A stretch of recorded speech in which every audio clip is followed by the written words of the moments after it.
क्या पर्पस है इस मीटिंग का? देखिए, आज हम हमारे जो लेजेंडरी लीडर्स हैं उनको याद करने के वास्ते एक कमेमोरेटिव मीटिंग है जिसमें गुलाम मोहम्मद सादिक साहब हैं, सईद मीर कासिम साहब हैं, गुलाम मोहम्मद मीर लसजन साहब हैं।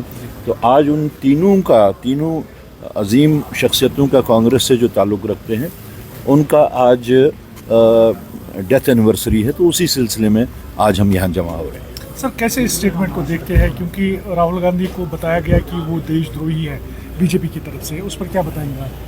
नहीं, ये जिन लोगों ने बताया है वो तो उनका अगर किरदार देखा जाए तो प्री इंडिपेंडेंस डे से ही शकावर है। जो लोग अंग्रेज़ों के मुखबिर रहे हों वो किसी को क्या सर्टिफिकेट दे सकते हैं। नो ट्रस्ट वोट अभी डंकर साहब के खिलाफ लाया गया है, तो आपको लगता है कि ये मैसेज कन्वे की जा रही है कि अपोजिशन की बात नहीं सुनी जा रही है? तो देखिए, सबसे पहले तो ये बिल्कुल सही है कि अपोजिशन की बात नहीं सुनी जा रही है, जिसमें अहम किरदार होता है चेयरमैन का या स्पीकर का। जहाँ तक चेयरमैन साहब का ताल्लुक़ है, with all due respects to the chair, उनका पर्सनल जो किरदार है वो बहुत ही पार्टिजन है।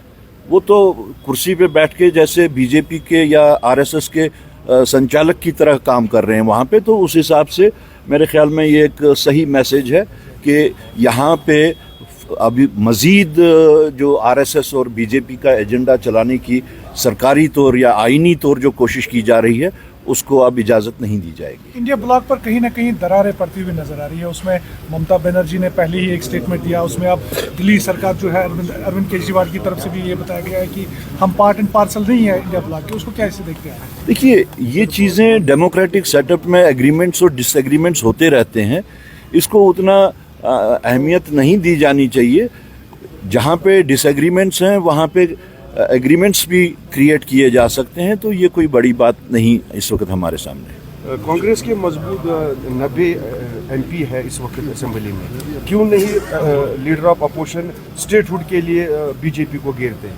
पहले तो 90 नहीं है, 101 हैं इस वक्त, और टोटल राज्यसभा और लोकसभा में 150 एमपीज़ हैं। जहाँ तक स्टेटहुड का ताल्लुक है, यहाँ पे यूनिट, कांग्रेस का जो यूनिट है, आप देख रहे हैं कि इवन इलेक्शन से पहले यहाँ पे जिस वक्त राहुल गांधी जी आए और उन्होंने उस बात पे बहुत जोर दिया कि स्टेटहुड के वास्ते हम पार्लियामेंट के अंदर भी और पार्लियामेंट के बाहर भी लड़ेंगे। और लोकल यूनिट का आप देख रहे हैं कि पूरी शद्दोमद से इलेक्शन से पहले से हम स्टेटहुड की बात कर रहे हैं, और ये बहुत ही खुशकिस्मती की बात है, खुशी की बात है कि अब सब लोग आहिस्ता आहिस्ता उसी बात पे पहुंचे हैं जो कांग्रेस इवन इलेक्शन से पहले बोल रही थी। आप देख रहे हैं कि major political parties Aahista Aahista अब स्टेटहुड के ही डिमांड पे पहुंच चुके हैं। गवर्नमेंट कहती है सर, गवर्नमेंट कहती है कि हमारी कोई टसल नहीं है लेफ्टिनेंट गवर्नर के साथ, जबकि ऑर्डर पे ऑर्डर रिवोक किए जा रहे हैं, क्या कहेंगे? देखिए, टसल तो ये वही दो लोग कह सकते हैं कि टसल है या नहीं है। अच्छी बात है अगर टसल नहीं है, लेकिन मैं बार बार ये कहता आया हूँ कि ड्यूअल कंट्रोल सिस्टम जो इस वक्त यहाँ पे यूटी में चलाया जा रहा है, ये इसकी फर्स्ट कैजुअलिटी जो है वो यहाँ के लोग हैं।